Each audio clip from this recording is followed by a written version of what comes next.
from the heart of Dubai, where tomorrow is being built today, to the world. Welcome to the CTO Show with Mehmet. Here, we redefine technology and reimagine possibilities.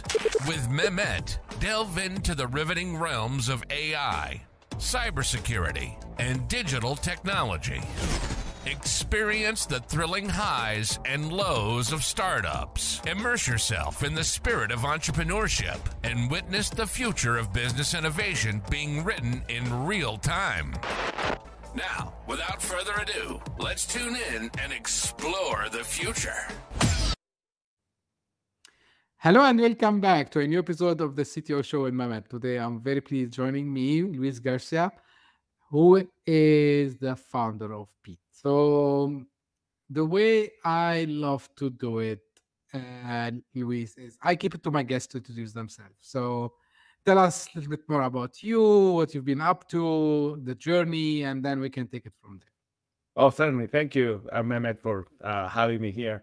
My name is Luis Garcia, as I said. I'm the co-founder and president of Peat. And Peat stands for Personalized Education, Training, and Enrichment. We are an AI-powered learning tools for workforce learning. And what that means is that we take any corporate knowledge and translate it into courses automatically and put them into a learning management system for employees to take their courses and also to do assessment or evaluation of learning. So this in practical terms, what it means for companies that do not have the resources to hire a training department with instructional designers and trainers and all that, and a learning platform. And usually companies that are between 50 and 500 employees is when the need of having a formalized training program comes up.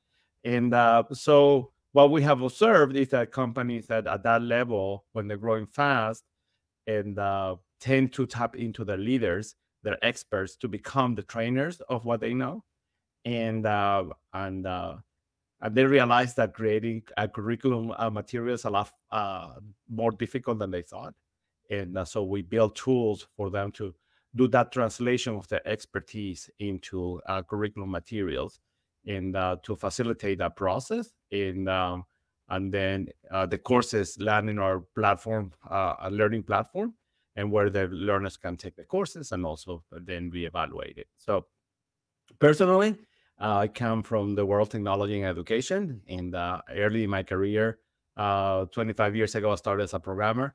I was a programmer for a few years, and then I got into project management and product management, and eventually to general management, and got into education a little bit by accident in the early 2000s, and I spent a full career of 19 years at Postal University, and starting new initiatives for the university, one of them being the online version of the university, which I founded and grew to over 1,000 employees, so 12,000 students, degree-seeking students, and which in the education world, that could mean this particular operation was $180 million top line, and a yearly revenue.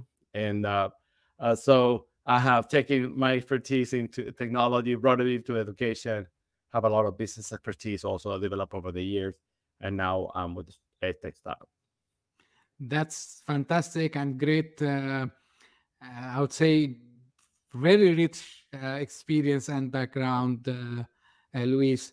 Now, like a couple of things, of course, we're going to discuss today, but the first thing I want to, let you elaborate on, you just touched base on it, of course, very quickly, but if we can like deep dive a little bit. So like at Peat, you focused on using AI to optimize workforce learning, right? So first, like, let's elaborate what are like the challenges today that organizations are facing and how you would leverage technology like AI to enhance these training programs. And like what are like the direct benefits that organization can see when they adapt your solution? All right, so I'll tell you a story. This happened to me a few times as I grow organizations into the hundreds. So when you start an organization from scratch, you're learning as you go, and that you hire more people, and usually the transfer of knowledge becomes very organically. So the first person trains the next person, and so on and so forth. And as the organization grows and just become more specialized, then it becomes more difficult to do this transfer of knowledge that is organic. And so then you have to start saying, well, I need a course. I need at least onboard people, teach them about who we are, what industry is, what the job is, prepare them to be in the job.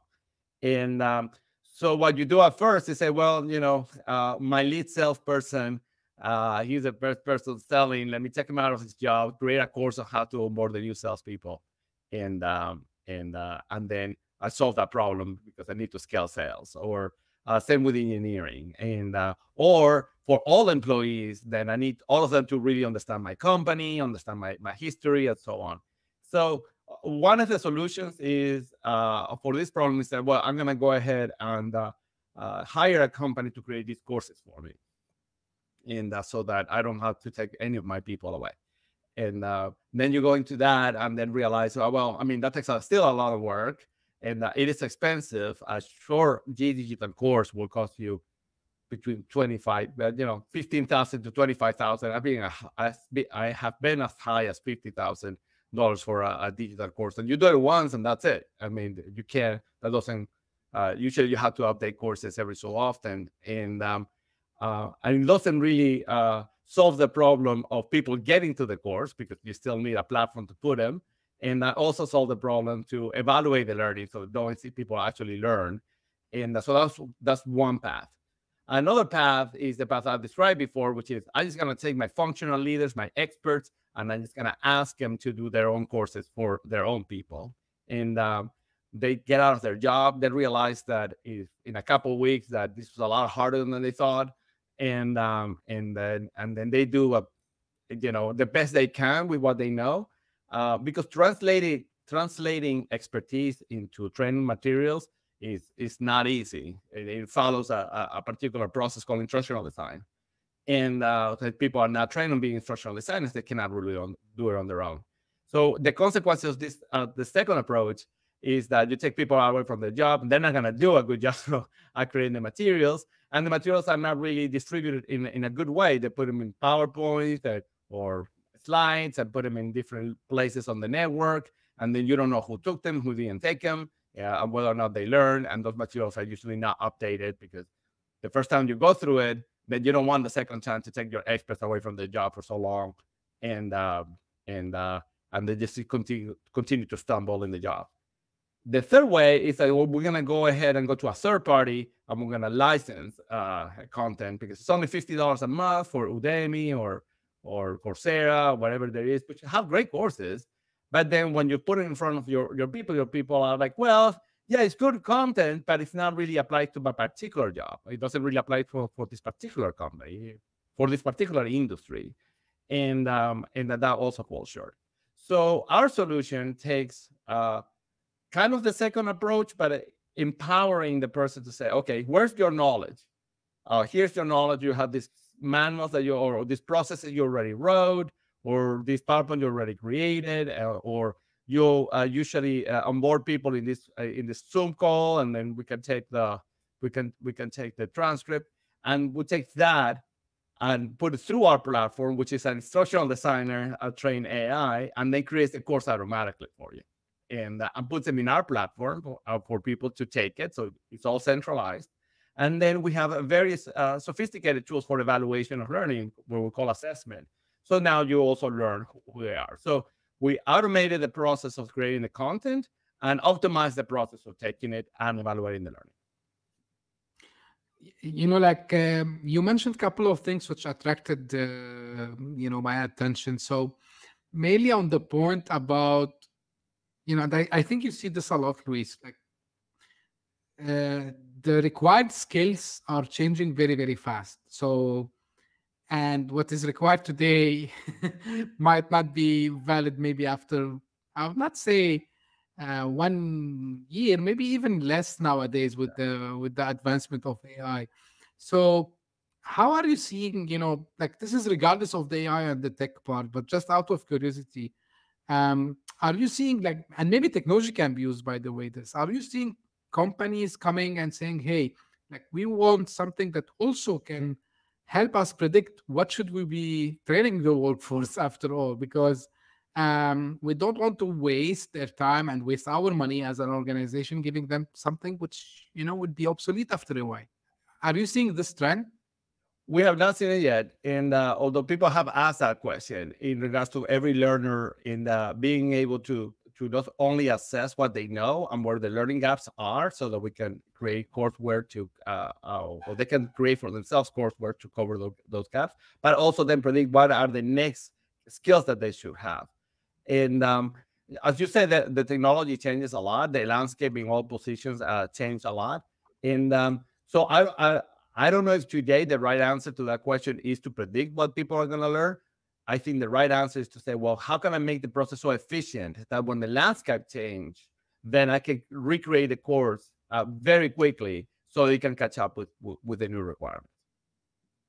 I get you. Yeah, definitely. Like this is something I think still we need some time to see how it would go with them. So if I want also like to touch base on, like there are a lot of use cases, like you mentioned some of them, right? Yeah. So for AI and generative AI specifically. So if I want to find a way to narrow that little bit and, try to show the organizations a way to adapt it more, because the thing, especially in education, like, because you remember, Luis, maybe last year, and this happened in education. I mean, education as universities and, like schools, there was this debate about generative AI and, should we allow the students to use it? Should we not allow the students to use it? So if today we want, especially because we're talking education, to give the comfort for trainers, academic people, like, guys, calm down. Actually, there are some use cases you can yourself benefit from. Like, is there anything specific we can touch base on? Oh, absolutely. So your question is a very good one. I often talk to educators about it. And every new technology in education has been always a dilemma of whether to adopt it. The reality is that the technologies are always adopted, regardless. So what I tell educators, especially traditional educators, is like, listen, I am old enough to remember when the calculator wasn't allowed in the classroom, and Yes. And they lost that battle. And then I also old enough to remember when the laptop wasn't allowed in the classroom, and that battle was also lost. And so this is just another tool that is coming to the classroom. Albeit it's a very powerful tool, an inflection point technology. And but I don't think the answer is to leave it, and the answer is to embrace it. And obviously with the limitations that we still don't fully understand the range of things that can happen in the utilization of the technology. But certainly we can have use cases in which both the instructor and the learner can benefit. And when the calculator was introduced, the evaluation changed. It didn't now had as much manual calculation in math problems when you had, and then the problems became deeper, more and more about a comprehension of the concepts and less about calculation. I believe that the same thing will happen here, is that the curriculum has to adapt to the areas in which you can take the learner to other places you couldn't before.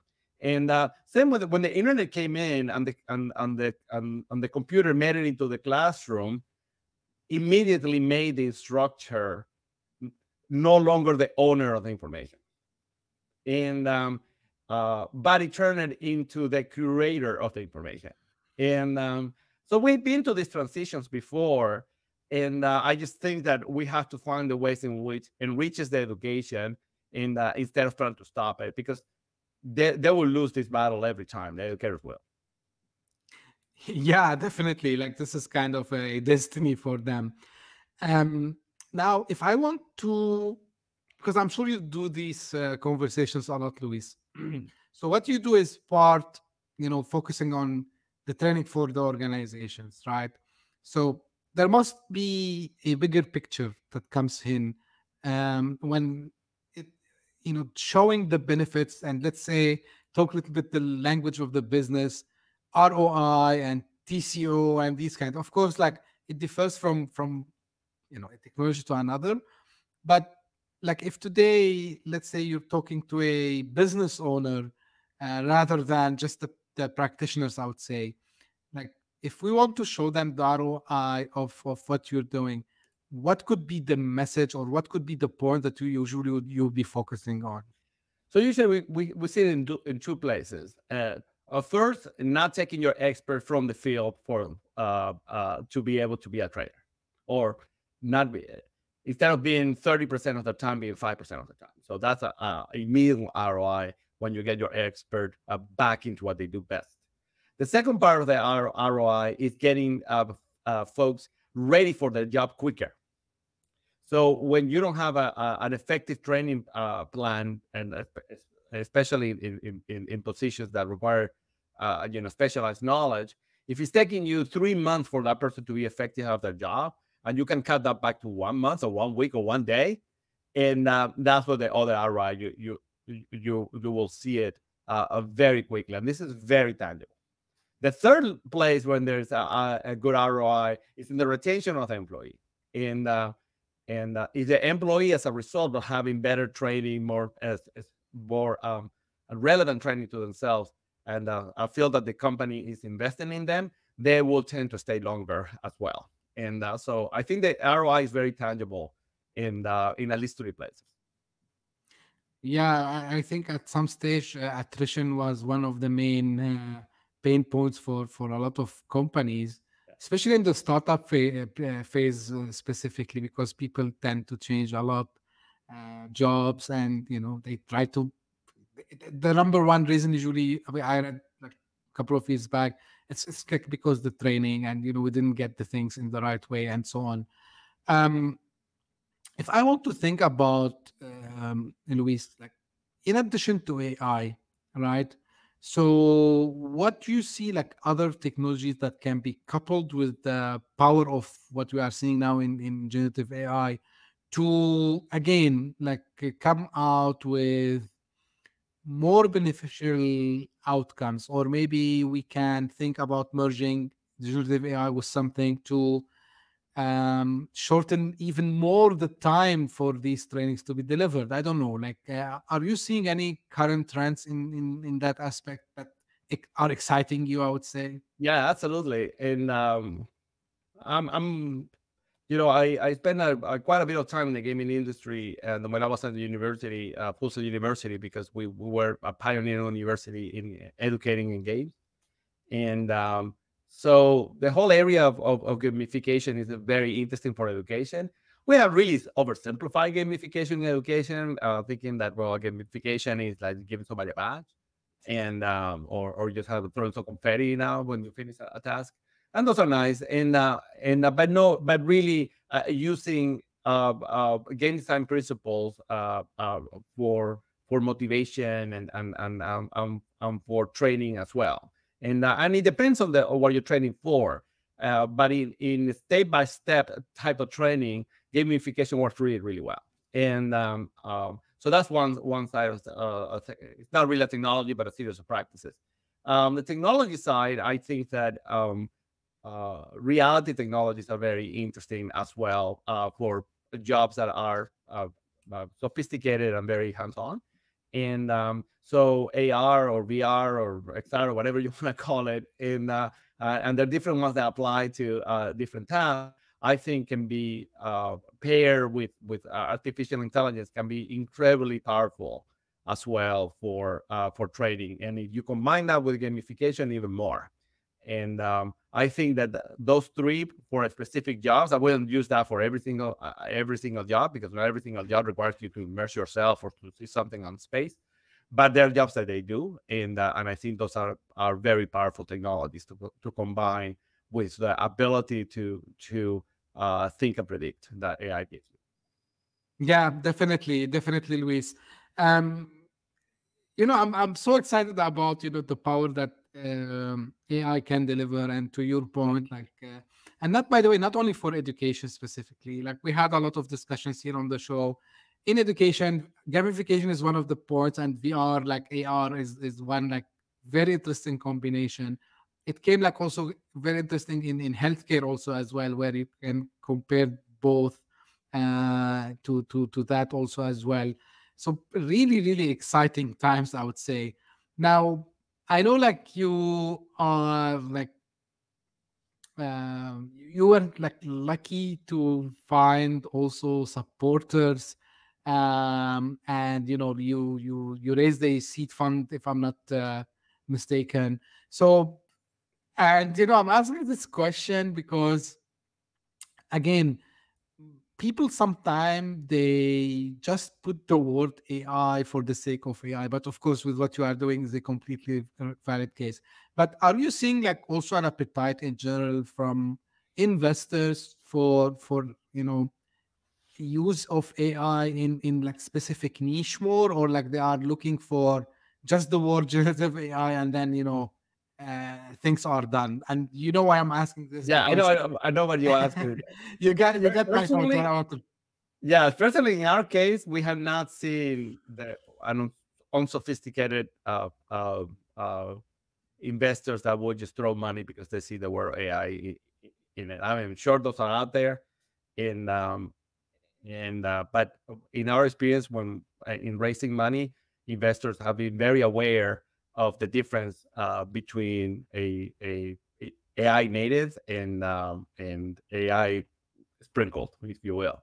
The other part is that also can differentiate an application of a frontier model and like we're doing, although we use several ones, and a large action model like the what we have built versus somebody claiming that they're going to create a frontier on edge model on their own. And there are applications that leverage existing frontier models that may take you nowhere, and some ones that are actually very good at apply. We like where we are because we feel that we're solving a real problem for real organizations, and AI is the right tool for it.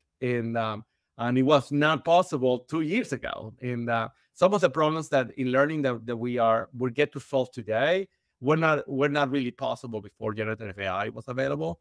And that's what's so exciting. But to answer your question, no, I have not seen those investors that are excited just because it's AI. On the contrary, they actually have become very skeptical about whether or not you're using the right tool for the right problem. Yeah, absolutely. Now, Luis, you just also, you're touching on some points that are triggering additional questions in my mind, which is true, by the way. So, do you think what OpenAI they have done by releasing, the Chat GPT, awakened the giant that was sleeping for a long time? Although, and people knows, I think the majority of people, they know that generative AI was existing, and Chat GPT was not new. Like, remember, it's version 3, but from you have, like, long experience in the field, Luis, yourself. What do you think what triggered all this to happen? And like, you are building something for education, people are building fantastic things across the board, but what was the trigger for this? Is it ChatGPT alone, or like, do you think there were, like, some other factors playing a role here? ChatGPT was certainly an inflection point in that, but AI was already. I mean, AI has been around for 50 years, and it has been solving different kinds of problems over the years. But it has been accumulating use cases and being used for a very long time now.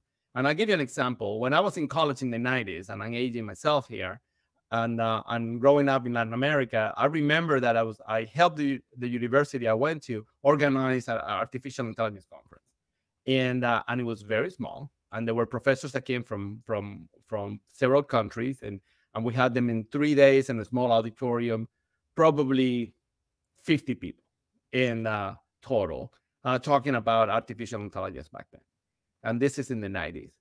I went to a AWS conference pre-pandemic, I think in early 2020, 21. No, actually pre-pandemic, so 18, 19, and 6 years ago. And I remember I wanted to learn more about cloud technologies. I was going to AWS. I couldn't believe how big it was. And then I go to an AI track. And the AI track was in a theater with thousands of people. And my mind went back to like, oh my God, in 30 years. And this has been grown immensely. And there was two kinds of folks. There were the folks that were creating the models and the folks that were using the models and applying them to use cases. So I think AI has been in our life for a very long time and very transparent to the world. I mean, and when you speak to Siri, there's AI there. When you're watching Netflix, there's AI there. When you use your camera, there's AI. So AI has been around for a very long time, but it wasn't really. It was very transparent to the end user. What happened with ChatGPT is like it puts it in the hand of the consumer in a very powerful way, and that definitely triggered an inflection point that it seems like AI is new, and even though it's not. But I think the difference is that it put it in the hands of the consumer in a very applied way, in a way that was not transparent. That is very magical to them in very tangible ways. And so I think that was the difference. Absolutely. Like it's, like it got like very fast because also, and this is very interesting, like they didn't have to run one single ad, I believe, to announce it. So, I mean, about ChatGPT here. And the people immediately figured out, oh, like this is something very useful. And because, again, it is something very useful indeed. Otherwise, people, and it's not like a social media site or app that people get excited about it for 10 days and then they turn it off or they just go back to their platforms. So this is because people start, oh wow, and I remember even myself, like I was a little bit like, okay, I knew that there were like some robbers running over the API of ChatGPT, but I was not honestly fascinated by them much until I see this one. I said, wow, like man, like this is really an inflection point in history, as you said. Now I still have a couple of questions for you, Luis, before before just you have a very rich and very varied career, like because you were like across multiple companies and even like some different domains as well. I'm really excited and all the time to learn from people like yourself, Luis. What is the motivation that keep pushing you to get this next things done, and especially in technology and education, which is something a little bit hard? So is it something like personal goals? Is it like more a project oriented way you do it to keep yourself excited? Yeah, well, thank you for that question, and thank you for your kind words. And listen, I think our humans were very curious, and I think curiosity is really the cradle of a lot of innovation. And in my particular case, I also like I'm very driven to solutions, and so when something excites me, a curiosity, if I don't find an application for it, like you mentioned, and there's a lot of technology for technology's sake, and I don't appreciate solutions looking for problems, and which is a lot of things that we do in technology sometimes, and but I really do like to solve problems, and small problems, big problems, it doesn't matter. And I like the process of solving that problem, and probably even more than the solution.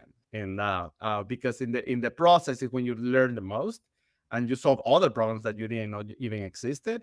And at the end, you may end up in a different place that you started, but the process, it really gets you there. So for me, the idea of solving problems really is what gets me out of bed every single day, and to see what's possible out there. And it's a very exciting time to be living in technology. As a person who's been in technology for over 30 years, I think I've seen a handful of times in which you see a technology that becomes an inflection point, and like the personal computer and the smartphone, social media will add it in there as well. Cloud technology is kind of in the background as well. I think that this become a very important inflection point. Also, because the last 20 years, there have been an incredible way to combine technologies that didn't exist at the beginning of the modern technology. At the beginning of modern technology was very close architecture and very self-integrated solutions for everything, software and hardware. What we have observed in the last 20 years is that you are able to combine and you get a multiply effect on the solution and an ability to solve problems that were before weren't even possible to address. And so it's very, very exciting. When you think about those things, it's hard not to be excited every day about the possibilities. Absolutely, and I think maybe Luis, like some people, they why this is happening, it's faster than we want things to happen, blah blah blah. But for me, and I believe we are like me, because if you said like you were in college during the 90s, I think we're from the same generation, more or less.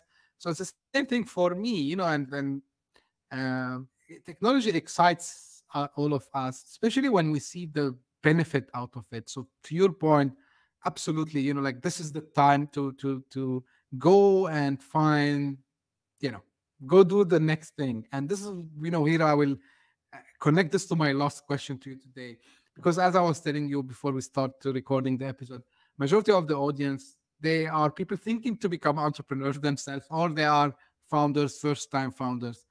And with all the experience that you have, Luis, if you want to leave us like with final advice, like I call it word of wisdom. Some people, they don't like this, but for me, it's a word of wisdom. What you would tell us? I think people have to be very aware of their time. And time is the one thing that is we all have the same. You have 24 hours in the day. I have 24 hours in the day. Bill Gates has 24 hours in his day. And I'm not naive to say that money saves you time and allows you to have more time, but it's still the same 24 hours. So if I were to tell somebody, I always wanted to be very aware of the time. And where are you spending your time? Because it's not stopping, and you only have 24 hours in the day. So I register every hour of activities that I do every single day. And so I'm aware where I'm putting my time. And if I put my time in the wrong place, it's not going to get me to my goals. Then I have to make adjustments. And that's one thing. The other part, so I'll give you three things. The second one is that rely on the wisdoms of those that love you unconditionally. And a lot of people ask me about mentors and things like that. And certainly there are people that I look up to. But when it comes to the decisions of what I do with my career or how I spend my time, I really rely on the people that love me the most unconditionally: my wife, my siblings, my parents, and that has worked out for me very well. The third is that if you're in a position to hire, you're privileged. Hiring is a privilege, so you should always take it very seriously, because in business, there's a lot you don't control. By the way, it's not enough to have a good idea and to work really hard. I know plenty of people that do those two things and don't reach their goals. Luck plays a very big role in everything that you do, but you can minimize risk. By hiring is something that is 100% on you, and controlling who comes into your organization, and it's on you. So take it very seriously. Acknowledge it as a privilege, and therefore give it the time that it needs, and pay close attention to who you bring with you into your dream or your organization, because that's the one thing that you actually can control. Fantastic advice, I would say. Yeah, especially on the hiring. And I'm happy you mentioned this, because it's rarely mentioned. Of course, all of us, we know about it, but it's rarely mentioned. So thank you for reminding us, Luis, about that. Where people can get connected and know more about Pete? We actually have the best domain in the world, pete.com. Wow. Cool. That's nice. pete.com. You can go there, read about us, and schedule a demo of our platform, and we're happy to serve you and see if we can help you reach your goals with our learning platform. Fantastic. Again, Luis, like really, I enjoyed the conversation with you today. It's very rich. For people who doesn't know, I worked in the education indirectly for some time. I was working in a university in the technology department. So this is something close to my heart also. Exactly. So thank you very much again. And this is how I end my episodes. This is for the audience. If you just discovered this podcast by luck, if you liked what you saw and heard today, please give us a thumb up and subscribe to the podcast. We are available on all podcasting platforms and on YouTube also as well. And if you are one of the loyal followers who keep coming and keep sending me their remarks, their comments, and their suggestions, please keep doing so also as well. I read all of them and really I appreciate the time that you put to give me this feedback. And as I say, thank you again. We will meet very soon. Thank you. Bye-bye. Thank you. Hit that subscribe button. Share the show with your tech-savvy friends and fellow entrepreneurs. And leave us a review on your favorite podcast app. Your support means the world to us.